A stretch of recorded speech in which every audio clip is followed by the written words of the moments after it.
is the Week in Review at the Abbeville Institute. Here is your host, Brian McClanahan. Welcome back to the Week in Review at the Abbeville Institute. This is your host, Brian McClanahan, and this is episode 188, covering the week of September 23rd through September 27th, 2019. Glad to have you back on the program. Very glad to be here. Don't forget to follow us on Twitter at Abbeville Institute, like our Facebook page at Abbeville Institute, and of course, subscribe to our YouTube page at Abbeville Institute. If you don't want to search for all those social media accounts, just go to our webpage, abbevilleinstitute.org. At the top of the page, you'll find all our social media buttons.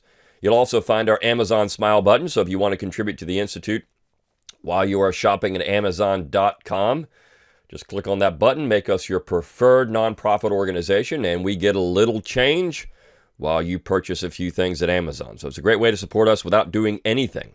But you can also support the Institute while you're there at abbevilleinstitute.org. By clicking on that support tab at the top of the page, you'll see donor options. You can donate monthly, annually, or give a one-time gift. And your donation is tax deductible to the full extent of the law. While you're there at abbevilleinstitute.org, give us an email address. We'll give you a free ebook, and you'll get our daily dose of Dixie Monday through Friday, and our weekly email on Saturday or Sunday, which includes a link to this podcast. Also, remember to download our free mobile application. So go to your mobile store, your mobile app store, Google Play, Apple Store, and get our application. It is free. You get the Abbeville Institute on the go. So you get this podcast. You get our lectures, which are free of charge as well. You get access to the website. So it's a great way to keep up with the Institute. And again, a way that is free of charge on your mobile device. All right. All that said, let's talk about the week that was at the Institute. And it's a general theme that we've had now for a couple of weeks, and that's because we've been reacting in many ways to the nonsense that was published not long ago by Prager U, Dennis Prager, the former congressman, who now has the very successful Prager U. And look, Prager U has some good videos here and there. It's not that they don't. They do have some good material, but when it comes to anything dealing with the war or Reconstruction or really American culture, they've got everything wrong. And so we had a piece on Prager U this particular week by Philip Lee, and Philip Lee always does a good job. And we also had one on Alan Gelser, who has done the Reconstruction video for Prager U. We had two pieces on Prager last week and Gelser, but we had one by Clyde Wilson on Gelser this week. And then we had a piece by John Marcourt on Howard Zinn. And so all of these things put together illustrate a real problem with American history today, particularly from establishment academics. And Gelser, even though he is a quote-unquote conservative, is an establishment academic. You see, Gelser has an appointment to Princeton University now. And so while he's there, Princeton can say, well, look, we hire conservatives. We hired Alan Gelser. And so this is true. I mean, they can no longer claim that they don't hire conservatives. This is one of the complaints that conservatives generally have, that these universities will not hire conservatives. The thing is, Alan Gelser could not be more vanilla. The video that he did for Prager U on Reconstruction might as well have been done by Eric Foner. Now, I mentioned this last week. Or any other establishment leftist academic when it comes to the issues of the war in the South. And so people might say, well, yeah, but that means that there's consensus on these issues, that all these people actually agree. It's just that they don't agree on these other things. And I'm sure that those lefties don't like him. Look, Princeton University has some real morons. It's got Kevin Cruz, who is an outright idiot. Matthew Karp, who has published a book on John C. Calhoun that regurgitates the slave power thesis of the 1850s, which has been entirely discredited. At least it was at one time, but now it's making a comeback. I think Michael Holt and others. I mean, look, Holt points out it's a political crisis. So, I mean, this entire idea that somehow there was a slave power narrative. And what Karp does is try to show, well, I mean, yeah, Calhoun may have been against the Mexican War, but he really wasn't. He really wanted territory for slavery. And his opposition to the war was just tepid. It was just something that these people just, I mean, privately, he wasn't really opposed to it. So he's created a book and a sensation. He is an admitted Marxist. The funny thing about Matthew Karp, if you look at him, he's a middle-class guy. He had a middle-class rearing, and he runs around in flannel shirts and he tries to look like he's this working-class kind of guy, kind of hero guy. He's laughable, and when you think about it, on the surface, I mean, he's a poser. But anyways, so you have the Princeton lefty academics, and now you add to that Alan Gelser. So you see, Alan Gelser is supposed to be the counterweight to Kevin Cruz and Matthew Karp and others. The problem is that Alan Gelser would actually agree with Kevin Cruz and Matthew Karp on everything that has to do with the war in the South. In fact, it's people like Alan Gelser that are more problematic than Kevin Cruz, because Alan Gelser is a conservative, and what they don't realize is what they're doing is exactly undermining everything that would be conservative in America. They're undermining it all. By putting out a video with Prager U, where it makes such outrageous claims that if the South had just been occupied militarily, everything would have been all right. That the South had this backwards economy that could have been saved by the North if they had just divided up that land and made everybody good capitalists in the South. They're undermining the entire foundation of American conservatism. You see, what's interesting, if you've ever read Russell Kirk's Conservative Mind, and he has a chapter on post-war, post-bellum conservatism. Now, Kirk was a journalist, but interesting guy. Now, I remember years ago I asked Clyde Wilson, well, how could Russell Kirk include some of these people in this book? But, he has a chapter on Randolph and Calhoun, but then these others, it just doesn't make sense. And Clyde Wilson's response was, well, Kirk was a little too inclusive. But he has this chapter on post-bellum American conservatism, and he makes this statement that I found very interesting, where he said that essentially the South was too inward-looking to worry about being a leader anymore in American conservatism. In other words, you've got Reconstruction that's being foisted on the South, and they don't really have time to be leaders in American conservatism. So American conservatism kind of took a leftward turn following the war. And what it really did was take a nationalist turn following the war. I think that's the most important distinction to make. Because what American conservatism becomes after the war is a hybrid, really, between Hamiltonianism and Lincolnian progressivism or Lincolnian reform. Now, Lincoln was not a radical Republican, but essentially what happened by the end of the war is that Lincoln, to appease some of the members of his party, had taken a much more radical approach to some things, and that you could say that Reconstruction was perhaps one of them. Though, I think you can make the point that Andrew Johnson's Reconstruction plan, and if Philip Lee does it, and Andrew Johnson's Reconstruction plan was really no different than Abraham Lincoln's Reconstruction plan, except that it was harder on the South.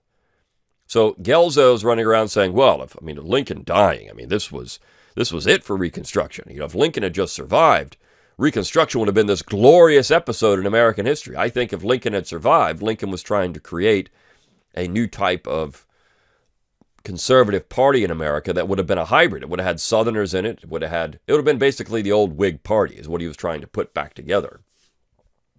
And you would have seen, but without the radicals from his own party. He would have marginalized them. At least he would have tried. And this new party would have been able to control Reconstruction. And certainly you might have had a situation where you had interest in Whiggish economic development in the South. But that was going to happen anyways. Look, this stuff started happening regardless of the policies of the general government. We know that foreign capital came into the South, and by foreign capital we mean northern capital. It was all over the place. The problem was that you had Southerners who still embraced an agrarian mindset that, look, industrial labor is not necessarily the best for people.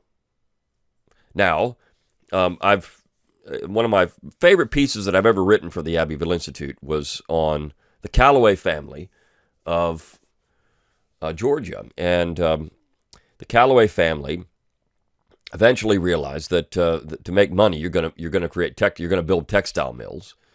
And what they did with that, of course, is try to lift some of the people who are impoverished in agriculture out of poverty and into a better economic situation. And so Case and Callaway very famously said that. I mean, look, I make American citizens and run textile mills to pay the expenses. So there was industrialization taking place in the South. This is what the fugitive agrarians were concerned about, because they saw it as an alien culture being foisted on the South again, that it was going to destroy this very conservative character. And so going back to Kirk, and he says, look, Southerners were certainly still trying to push, even in the halls of Congress. You had the Confederate congressmen, right? The former Confederates who were in the Congress during the Gilded Age. And these men were certainly interested in a policy program. The Claytons, Henry D. Lamar Clayton, who had the Clayton Antitrust Act. And you can say, well, that's leftist. Well, no, it's not really leftist. What the Clayton Antitrust Act was trying to do was use the apparatus of the general government that the Republicans had created to ensure that Southern agrarian interests, which is naturally conservative, were represented. Now, how is agrarianism naturally conservative? Well, because it's a place. Industrialization, for all it does create a very mobile and less independent workforce. Now, there were many Southerners who would trade, easily trade, and eagerly trade life on the farm, which could be very hard for factory work. There was a series of pictures at the Library of Congress where they took pictures of these factory workers in places like Mississippi and Columbus, Georgia. And they took a photograph of a little girl, and while they did, this is in the early 20th century, they wrote down a little bit of her story. And her entire family had moved to this factory town in Mississippi, textile mill town, to go work in the mills because it was better than living on the farm. So you had that perspective, which is interesting. And so many Southerners were eager to trade that for going to work in the factories, to trade the farm for the factory. But of course, by doing that, you're creating what the Marxists would call an urban proletariat. You're creating an urban labor force, and that creates less independence, and that creates an urban character to a culture. And so this is what the agrarians were worried about. So in the postbellum period, you certainly had Southerners who were worried about the exact same thing, and they were trying to ensure that federalism remained part of the American political system. They were certainly making speeches in that direction. The problem was you had an American system being foisted on the entire United States. And this is where you get populism and other things. This is resistance to that. I mean, so the Hamiltonian system with a Lincolnian nationalism that had also absorbed some parts of the leftist tinge of the Republican Party was now ascendant, and it was very hard to resist that. Didn't mean these people weren't there. It's just that they really had no power. So one of my favorite late 19th century statesmen is Thomas Byard of Delaware. Now, Delaware, first of all, is not usually considered a southern state, but South Carolina did in 1860. And, of course, Delaware voted for Breckinridge in 60. It voted for McClellan in 64. It kept voting against Lincoln. And Thomas Francis Byard was later ambassador to Great Britain, Secretary of State. And he was one of the few defenders of the South during Reconstruction in the Senate. His father had been a very important member of the United States Senate, was one of the few individuals who was persecuted in the Senate by the Republican Party. I mean, Byard was, they went after this guy with everything they could. And eventually he resigned. He took the oath of allegiance, but resigned afterwards. And of course, James Byard, this is Thomas Francis Byard's father, James Byard, was privately urging for the secession of Delaware. And in fact, Thomas Francis Byard was arrested during the war for organizing a pro-South militia company. But Thomas Byard later served in the Cleveland administrations. And while he was in the Senate, he was a great friend of the South and an opponent to military and radical Reconstruction. And certainly he was a conservative voice. If you read what he was writing about things and read what he was saying about things, his material is so interesting. Charles Tansel actually wrote a very good book on Byard's congressional career. So I think it's worth reading. It's hard to find a copy of it, but it's very good. So you did have conservatives out there. But the problem was, of course, again, that you had the Republicans pushing this Hamiltonian, Lincolnian agenda. And, of course, to the modern Republicans, like Gelser and Forrest Neighbors and a whole host of others, this was, the tragedy was that these people didn't win, that somehow the South won Reconstruction. Well, Lee takes that apart, too. Did the South really win Reconstruction? Did they really win? Not really. The South was impoverished by Reconstruction. The fact that the state governments were given mandates that they couldn't afford, is that really winning Reconstruction? All these people are doing is looking at the race issue. But were those positions really Southern positions to begin with? Was Jim Crow really a Southern institution, or was it something that was created in the North and then was used in the South? Did the South really win the war? And so they bring up, of course, statues, Confederate monuments. This is winning Reconstruction because they're able to put up these monuments to honor dead soldiers. Is that really winning Reconstruction? And so the other thing they'll say is, well, they won Reconstruction because they controlled the narrative. And so by controlling the narrative, they created an entire generation of people that believed that there was this they believed in the lost cause. They believed that the South is somehow justified in doing what it did, but they lost, and they were honorable people, and they weren't really bad people. But they were bad people. According to Allen Gelser, all these people are just bad people. And they needed the good benevolent hand of Abraham Lincoln. They needed military occupation to ensure that they could have come around and come into the United States and be good Republicans. And of course, Republicans good, Democrats bad. This is their entire narrative. Now, Clyde Wilson, takes Gelser down in a very funny way. One of the things he says in this piece on Allen Gelser is that Clyde has studied American history for a long time. Of course, he was the editor of the John C. Calhoun papers, but he never, ever, never calls himself an expert on anything. Never even calls himself an expert on John C. Calhoun, which he could. If there's anybody in the United States that would be a Calhoun expert, it would be Clyde Wilson. But he doesn't call himself that. But Gelser, of course, he points out on Gelser's website, he's an expert in all these things. And you look at how historians are labeled nowadays, an expert on these. I would never call myself an expert on anything. I'm always learning. There's always things to learn. There's always new material to find and new things that you haven't read. And there's always, to say you're an expert, that's hubris, that's unjustified. But, of course, Gelser is called an expert on all kinds of things. An expert on Lincoln, an expert on the war, an expert on Reconstruction, an expert on the founders, an expert. He may have read a lot of Lincoln's material, and he might have read everything that Lincoln wrote. I don't know if he's read all that. So he could certainly, I know Lincoln. Well, that's like saying, Clyde knows Calhoun. But yet people try to tell Clyde that he's wrong on Calhoun all the time, and from their position, perhaps he is. Gelser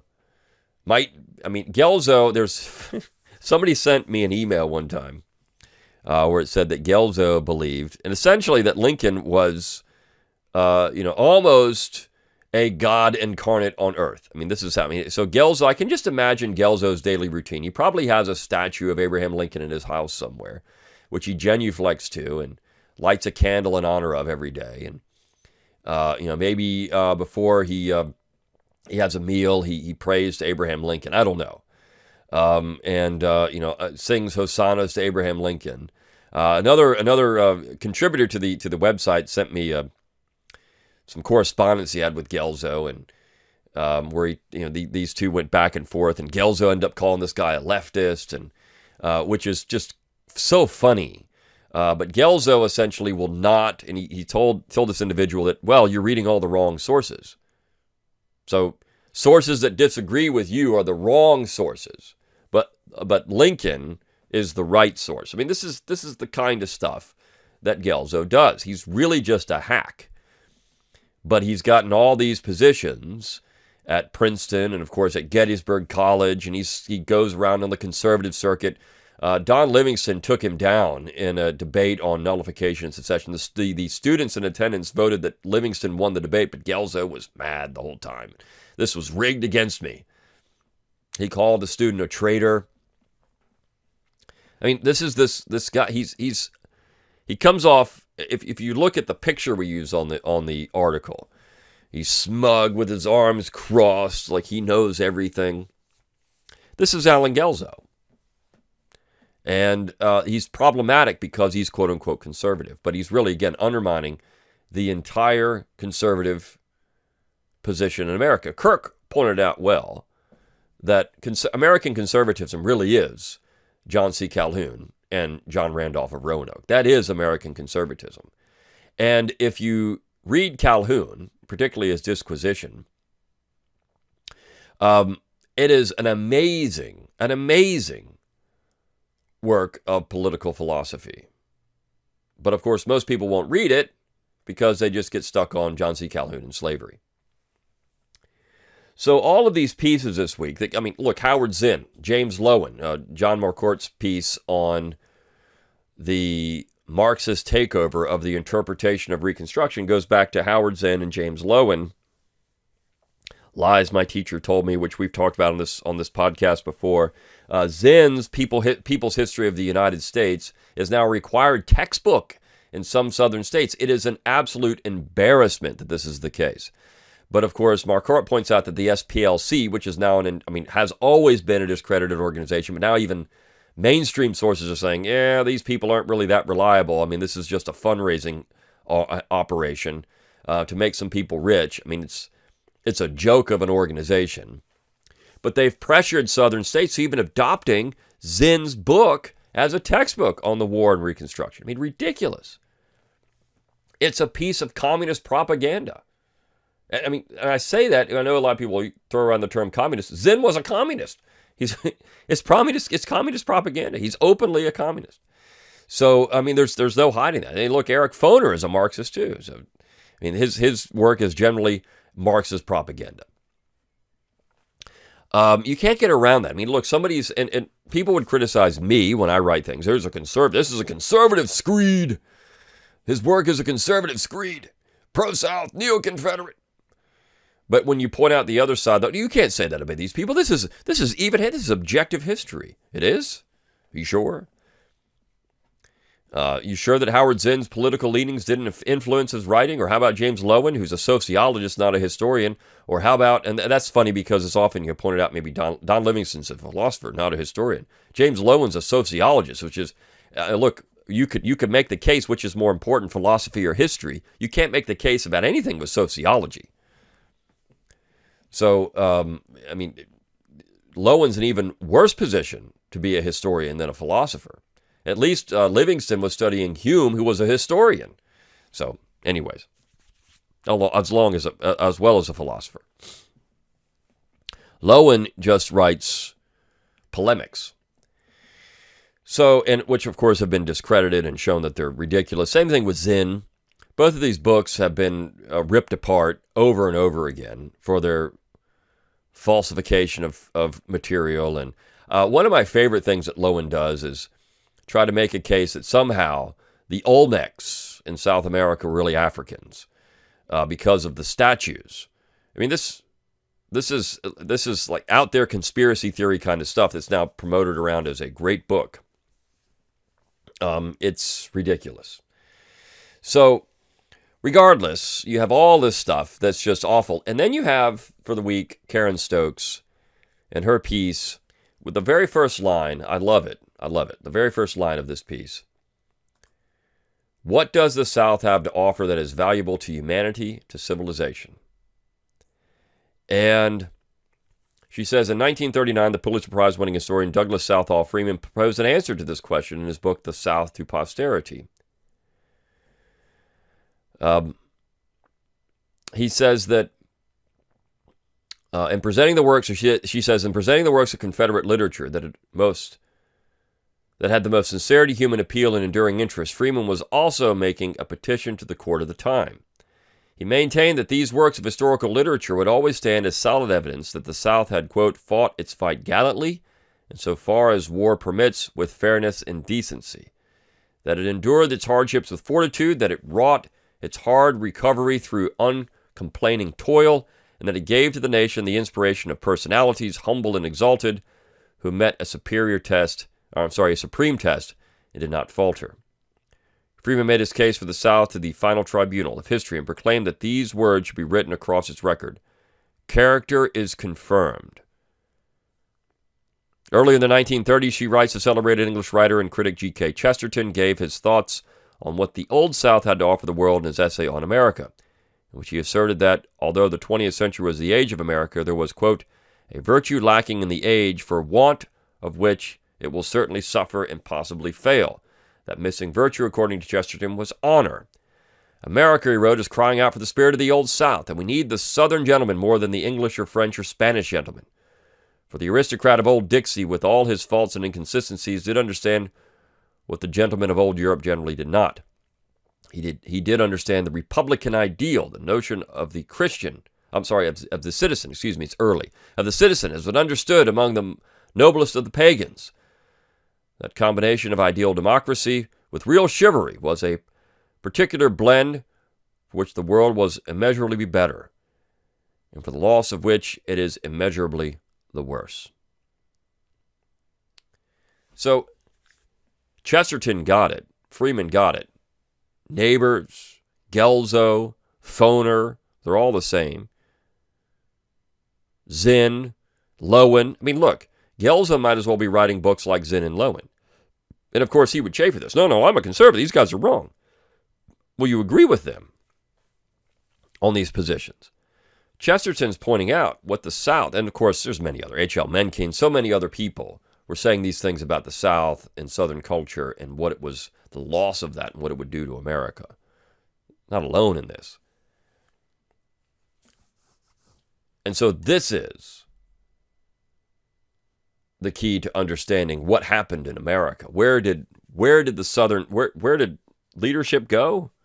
Well, it was suppressed by the North, by Northern industrialists who were nowhere ever conservative like the landed gentry of the South. That old culture that was so important, that was lost during the war. Old Dixie. And as Chesterton points out, for all its faults, but this is it's an embodiment of what the Abbeville Institute tries to do. What is true and valuable in the Southern tradition? That culture. That perspective. That is what is true and valuable in the Southern tradition. The agrarianism of the South. This perspective that offers a counterweight to American industrialization, which many Southerners embraced, and there are certainly positive aspects of it. Air conditioning is a good thing. No, Don Livingston would disagree. Modern medicine's a good thing. These are good things. But certainly, at the end of the day, that perspective on life has been lost. And it's been crushed by a Northern victory. The South didn't win Reconstruction. The North did. The North won it all. And by saying that it somehow did, it's just completely false. And the last piece, and I'll just mention it in passing, the book review we had this week by Robert Paquette on Capitalism and Forced Labor. I think that's the title. It's Capitalism and Forced Labor. This is actually a reprint from the Law and Liberty website. And it's a book review of The Half Has Never Been Told, Slavery in the Making of American Capitalism by Edward Baptist. This is a horrible book.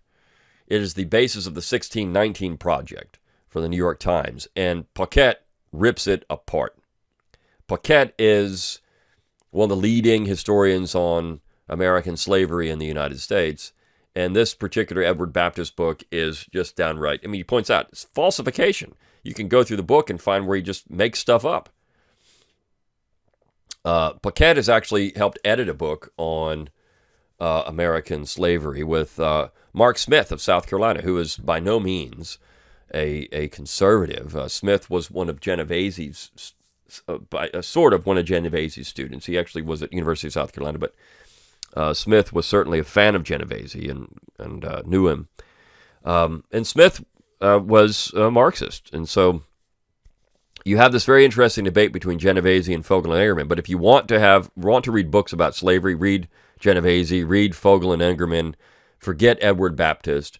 But essentially, this is a SJW polemic designed to rile up a certain section of the population, or establishment academics, and make people believe that a narrative on slavery that Genovese has shown to be not true, and same thing with Fogel and Engerman. So it's an interesting, this review is great. I mean, Paquette does a very nice job with it. And this is something that, of course, a lot of people have to take kid gloves with because it's a very sensitive topic. But I think Paquette does it in the right way, and points out how this book is unjustifiably used by individuals to show what American capitalism was and where slavery fit in that. And he just says it's just simply not true. All right, so hope you enjoyed this week at the Abbeville Institute. Until next time, good day.